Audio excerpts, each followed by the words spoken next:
ये वही व्यक्ति है जो सांसद कार्यालय में इनका बढ़िया पैठ है और इसमें कहीं भी ऐसा कुछ नहीं लिखा है कि यहाँ ये सांसद जी के यहाँ इनका आना जाना या वहाँ पे कर्मचारी के रूप में या जैसे भी वहाँ काम करते थे। जब वह 14 साल की थी, यानी कि 2018 से लेकर 2025 तक उसके साथ लगातार अलग अलग समय में सामूहिक दुष्कर्म किया गया और वहाँ पे बैठ के लोगों की समस्याओं को वो लेटर के तौर पे ले रहे थे और वही ये तय कर रहे थे कि कौन सा लेटर को विधायक तक पहुँचाना है और किनको उनसे मिलने देना है। आपको क्या लगता है, इतना बड़ा प्रतिष्ठित अखबार है, इसमें कहीं भी छोटा सा भी जिक्र नहीं किया गया है कि बीएन पांडे सांसद महोदय का करीबी व्यक्ति है?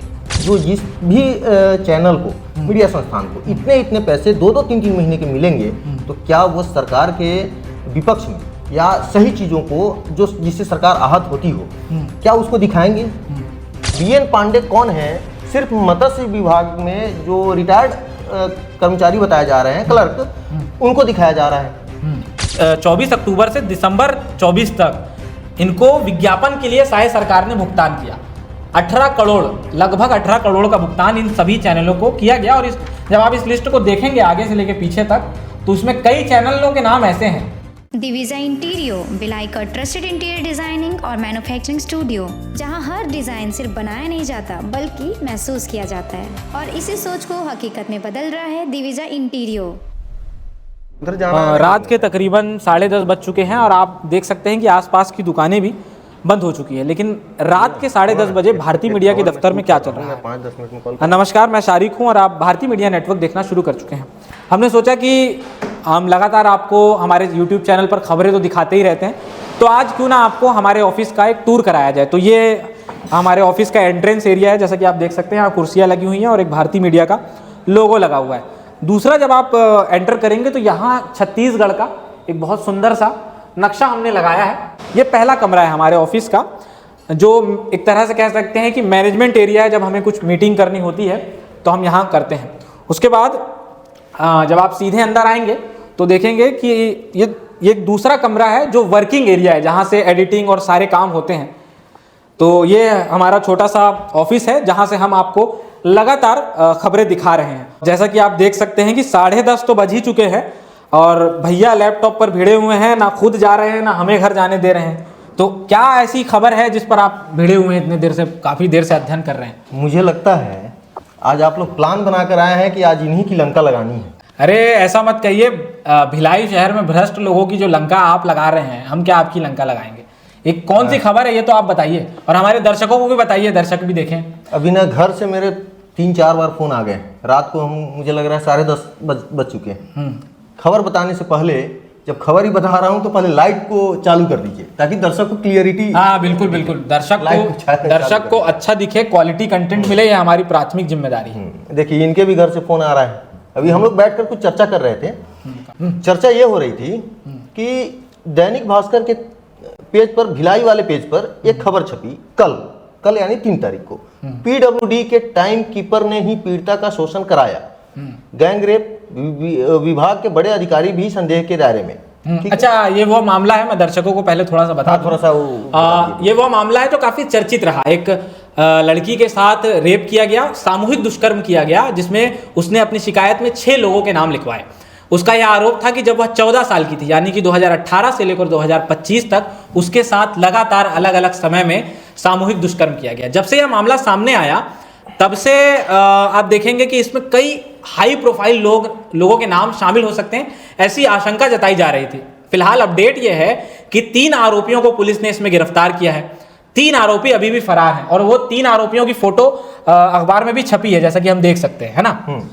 अब इसमें बात यह है कि राजू कश्यप, जो पहला फोटो आपको दिख रहा है, इनको इस अखबार के माध्यम से बताया गया है कि पीडब्ल्यूडी में पदस्थ टाइम कीपर राजू कश्यप है। ठीक, राजू कश्यप ये है जो फरार है। दूसरा बीएन पांडे है। अब ये बीएन पांडे कौन है? इसमें बताया जा रहा है मत्स्य विभाग में क्लर्क है, रिटायर्ड क्लर्क, मतलब क्लर्क के पद से रिटायर हो गए हैं। हाँ। तो ये बीएन पांडे का बस इतना ही दिखाया गया है।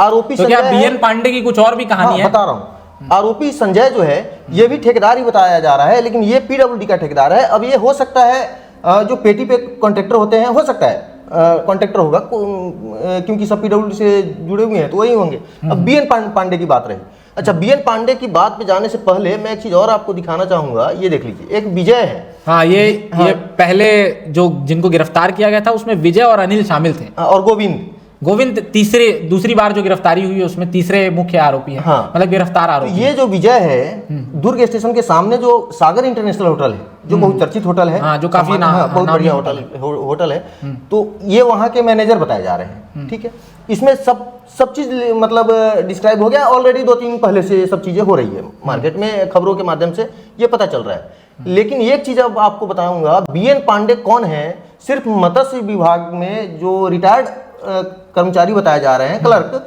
उनको दिखाया जा रहा है। अब जैसे आपने बताया हाई प्रोफाइल नाम इसमें जुड़ा हुआ है, तो हाई प्रोफाइल नाम इसमें कहाँ है? हालांकि इसमें भी कहीं लिखा हुआ हमने देखा है कि इसमें हाई प्रोफाइल लोगों का संरक्षण है, इसमें इस टाइप का कुछ इसमें लिखा गया है, इसका जो सारांश है। तो बीएन पांडे वही हाई प्रोफाइल। अब आप पूछिए कौन है बीएन पांडे? बीएन पांडे अखबार में, तो ये अखबार मैंने भी पढ़ा है खबर, मत्स्य विभाग के रिटायर कर्मचारी हैं, ऐसा बताया जा रहा है। हाई प्रोफाइल कैसे हो गया? मत्स्य विभाग बहुत बड़ा हाई प्रोफाइल, वो भी क्लर्क है, हाई प्रोफाइल नहीं है ना। ये जो बीएन पांडे है, पहले से हम लोगों के मन में शंका हो रहा था कि राजनीतिक संरक्षण जो क्योंकि शहर में चर्चाएं चालू हो जाती है, तो आखिर बीएन पांडे अखबार में आ रहे थे, 6 या कई खबरों में छप रहे थे, 6 लोग पर अपराध दर्ज हो रही है, आवेदन दिया गया जो पीड़ित लड़की है उसके माध्यम से। बीएन पांडे का नाम आ रहा था बार बार, लेकिन अखबार में फोटो कहीं नहीं छप रहा था। जब हमने ये देखा, ये कल के अखबार में बीएन पांडे, ये जब चेहरा मैं देखा तो कंफर्म हो गया, ये वही व्यक्ति है जो सांसद कार्यालय में इनका बढ़िया पैठ है। हालांकि ये पीए है नहीं है इस चीज की मैं पुष्टि नहीं करता हूं, लेकिन एक चीज हमने वहां पर देखा कि जब भी आप जाएं तो आवेदन इन्हीं के हाथ में आपको देना पड़ेगा, आपको मिलना है तो इन्हीं से परमिशन लेना पड़ेगा। या हमने कई बार देखा है कि इनके हाथ में कुछ फाइल रहता था, फाइल को इधर उधर ये करते रहते थे। मतलब बहुत दिनों से मैं देखा है इस चीज को। मतलब कहा जा सकता है कि जो काम एक पर्सनल असिस्टेंट करता है वही काम बीएन पांडे सांसद महोदय के दफ्तर में किया करते थे, ऐसा कहा जा सकता है। हाँ, बोलना चाहूँगा इस पे कि एक्चुअली ये वही व्यक्ति हैं जो 2024 में लगभग हम एक संघर्ष कर रहे थे कि हमारे जो क्षेत्र है सुपेला क्षेत्र, वहाँ पर लाइब्रेरी बने। तो लाइब्रेरी की इस मांग को लेकर के हमने जब संसद वो विजय बघेल थे तब हम उनके यहाँ संसद कार्यालय पे गए। वो उनके घर पे ही सामने कार्यालय है, तो वो वहाँ जो सामने का जो सबसे बड़ा केबिन होता है वो वहाँ पे बैठे हुए थे और वहाँ पे बैठ के लोगों की समस्याओं को वो लेटर के तौर पे ले रहे थे और वही ये तय कर रहे थे कि कौन सा लेटर को विधायक तक पहुँचाना है और किनको उनसे मिलने देना है।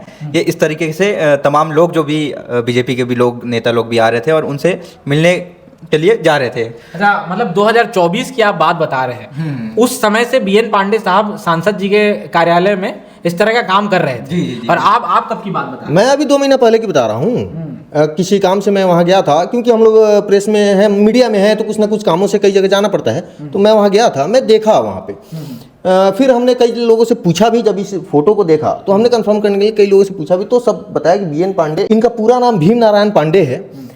तो हमने कई लोगों से पूछा तो सब बताया कि ये पीए है, लेकिन एक्चुअल में ये मत्स्य विभाग में क्लर्क रह चुके हैं और अभी पीए है नहीं है इस चीज की पुष्टि मैं नहीं करता हूं। लेकिन अभी तो फिलहाल ये फरार आरोपी, हाँ फरार आरोपी है। लेकिन अखबारों की आप देखिए हेडिंग आप देखिए क्या लिखे, पीडब्ल्यूडी के टाइम कीपर ने ही पीड़िता का शोषण कराया, और इसमें कहीं भी ऐसा कुछ नहीं लिखा है कि यहाँ ये सांसद जी के यहाँ इनका आना जाना या वहाँ पे कर्मचारी के रूप में या जैसे भी वहाँ काम करते थे। तो ये आप बता रहे हैं कि ये जो बीएन पांडे हैं, ये सांसद महोदय के काफी करीबी व्यक्ति हैं। आपकी बात, आप दोनों की बातों से यही साफ साफ समझ में आता है कि 2024 में जब ये गए थे तब भी वह पीए का काम कर ही रहे थे। हालांकि वो पीए हैं कि नहीं है ये बात अलग बात है, लेकिन काम कर रहे हैं। आपको एक चीज बता दूं, ये जो राजू कश्यप है, जो पीडब्ल्यूडी में पदस्थ टाइम कीपर बताया जा रहा है, ये सबसे पहले उस बच्ची का शोषण किया, फिर उसके बाद बीएन पांडे से मिलवाया, जैसा कि अखबार में लिखा गया है।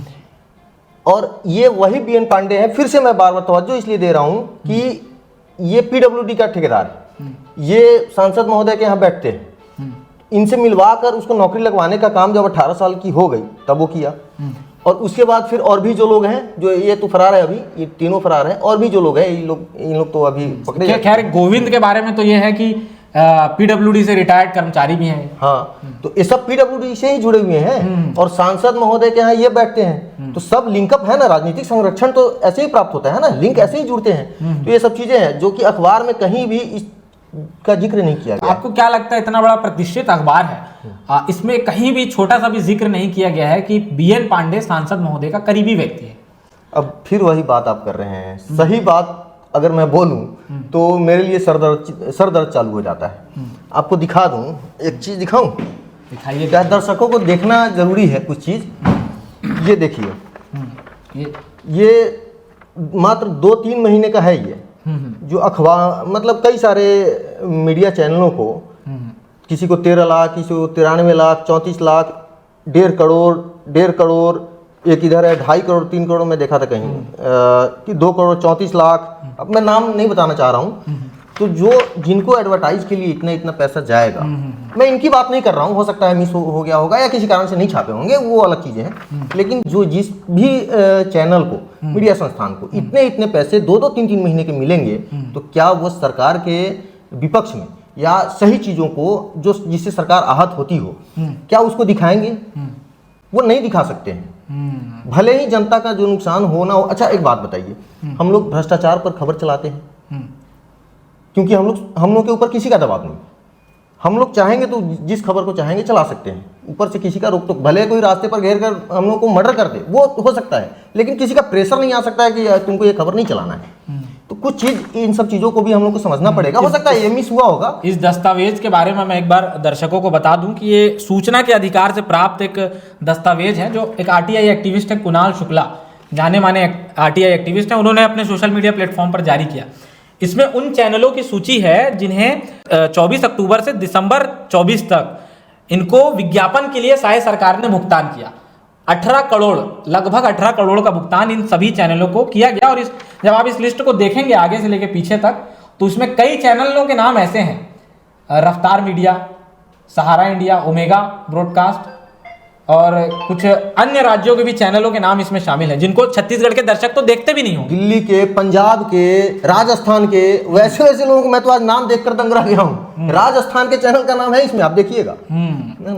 तो सोचिए, जब इस तरह से लगभग 3-4 महीनों के भीतर सरकार विज्ञापन के नाम पर करोड़ों रुपए इनको देगी, तब क्या ये जनता के सवाल ईमानदारी से उठा पाएंगे? क्या ये चैनल सत्ता की आंख में आंख डालकर सवाल पूछ पाएंगे सत्ता से? कमेंट बॉक्स में आप बताइएगा। फिलहाल आज यह वीडियो शुरू इसलिए नहीं किया गया था कि इन सब चीजों पर चर्चा हो, बात निकल गई तो बात खत्म भी करनी जरूरी। खैर, ऑफिस का टूर कराने का इरादा था आप लोगों को। तो ये तीसरा कमरा है जो हमारा स्टूडियो है, जहां हम खबरें स्टूडियो में रिकॉर्ड करते हैं। तो आपको यह वीडियो कैसा लगा, आपको हमारा ऑफिस कैसा लगा, आप हमारी खबरों को कैसे देखते हैं, कितना पसंद करते हैं, कमेंट बॉक्स में अपने सुझाव जरूर लिखिएगा, क्योंकि आप सुझाव देंगे तो हम और बेहतर तरीके से अपना काम कर पाएंगे। शुक्रिया, आप भारतीय मीडिया नेटवर्क देख रहे थे।